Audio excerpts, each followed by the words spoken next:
एका गरीब रिक्षा चालकाने भारतीय जनता पार्टीच्या आमदाराच्या गाडीला ॲक्सिडेंट केला आणि त्या ॲक्सिडेंटमध्ये त्या आमदाराच्या गाडीची आलिशान गाडी स्कॉर्पिओ जिला म्हणतात, त्या गाडीची हेडलाईन तुटली. हेडलाईन तुटल्यावरती मित्रांनो त्या आमदाराने तिथे ठाम मांडून बसले ते, की जोपर्यंत तू मला पैसे देत नाही तोपर्यंत मी तुला सोडणार नाही. मित्रांनो कुठं घडली ही घटना याच्याबद्दल आपण जाणून घेऊया. माझं नाव आहे विकास. खरं बोलतो मध्ये तुमचं स्वागत आहे. मित्रांनो ही घटना घडलेली आहे बिहारमध्ये. मित्रांनो या आमदारांचं नाव आहे बाबूराम पासवान आणि जे की एक आमदार आहेत. आमदार म्हणल्यावरती तुम्हाला तर रुबाब माहिती असतो, रुतबा माहिती असतो आणि त्यांचं वेतन पण चांगलं असतं. याच्यामध्ये मित्रांनो ते चालत असताना स्कॉर्पिओ त्यांची जी आलिशान गाडी आहे स्कॉर्पिओ, त्या स्कॉर्पिओ गाडीला मागून येऊन एका सर्वसामान्य गरीब रिक्षा चालकाने टक्कर लावली आणि ती पण चुकून लागली. त्याच्यामध्ये त्यांची जी हेडलाईट आहे, मागची बॅक साईडची जी हेडलाईट आहे, ती याच्यामध्ये तुटली आणि याच्यामध्ये मित्रांनो आमदार साहेब तिथं ठाम मांडून बसले, "जोपर्यंत तू मला पैसे देत नाही, तोपर्यंत मी तुला सोडणार नाही." टोटल अमाउंट होती मित्रांनो ₹4000. ही एवढी मोठी अमाउंट होती, की अक्षरशः मित्रांनो आमदार साहेब देखील सोडत नव्हते. "मला पाहिजेच, मला कुठल्याही परिस्थितीत तू द्यायला पाहिजे," असा म्हणून तिथं ठाम मांडून बसले होते. आणि जो गरीब रिक्षा चालक होता त्याच्यासाठी तर ही मोठीच होती, कारण त्याचं हातावरचं पोट मित्रांनो काय करणार तो? त्या गरीब रिक्षा चालकाने ती अमाउंट देऊ शकत नव्हता. कुठेतरी रिक्षा चालवल्यावरती जाऊन ₹400-500 दिवसाला येतात मित्रांनो. एवढं 10-15 दिवसाची सॅलरी एकदमच कसं देणार? कुठनं अरेंज करणार? त्यामुळं तो गरीब रिक्षा चालक त्या आमदाराला ते पैसे देऊ शकत नव्हता. म्हणून आमदार साहेब तिथं ठामपणे बसले होते. जोपर्यंत तू पैसे देत नाही तोपर्यंत सोडणार नाही. रिक्षा चालक त्यांना रिक्वेस्ट करत होता, "मला सोडायला जाऊन द्या. माझ्याकडे पैसे नाहीयेत." परंतु आमदार साहेब तिथं ठामच होते.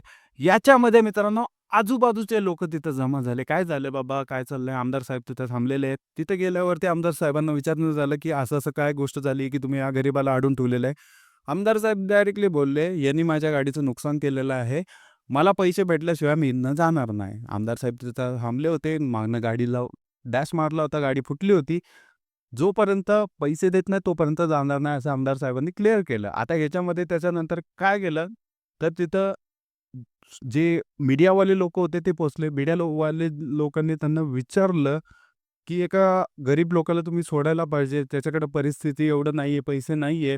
त्याच्याकडे त्याप्रमाणे पैसे पण नाही, तो देऊ पण शकत नाही असं त्या मीडियावाल्यांनी आमदार साहेबांना बोललं. मग आमदार साहेब म्हणले, की "तुझा काय संबंध आहे याच्यामध्ये? तू कशाला येऊन बोलतोय?" आमदार साहेबांची ही गोष्ट ऐकल्यावरती मीडियावाला पण तिथनं लांब झाला. शेवटी जाऊन वर्गणी काढून देण्याचं ठरलं. परंतु ते पण स्वीकारायला तयार नव्हते, कारण पैसे पाहिजे होते त्या रिक्षा चालकाकडनं.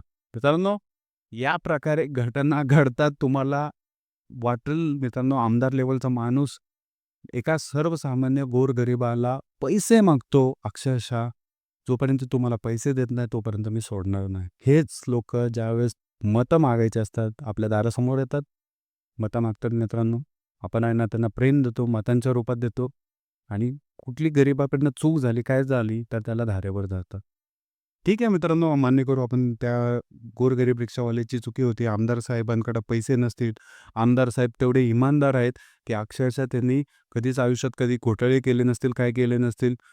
अक्षरशः मित्रांनो, त्यांनी त्या माणसाकडनं जोपर्यंत पैसे भेटत नाहीत, तोपर्यंत त्यांना गेले नाहीत. मित्रांनो, विचार करा तुम्ही, काय लोकं असतात या जगामध्ये, की आपला स्टेटस काय, आपलं सिम्बॉल काय, ते सगळं सोडून आपण अशा गोष्टीचा आग्रह करतोय, ज्याच्यातनं मित्रांनो, एखाद्या गोरगरीब माणसाचं नुकसान. मित्रांनो, व्हिडिओ आवडला असेल तर नक्की लाईक करा, सबस्क्राईब करा. भेटूया पुढच्या व्हिडिओमध्ये. जय हिंद, जय महाराष्ट्र.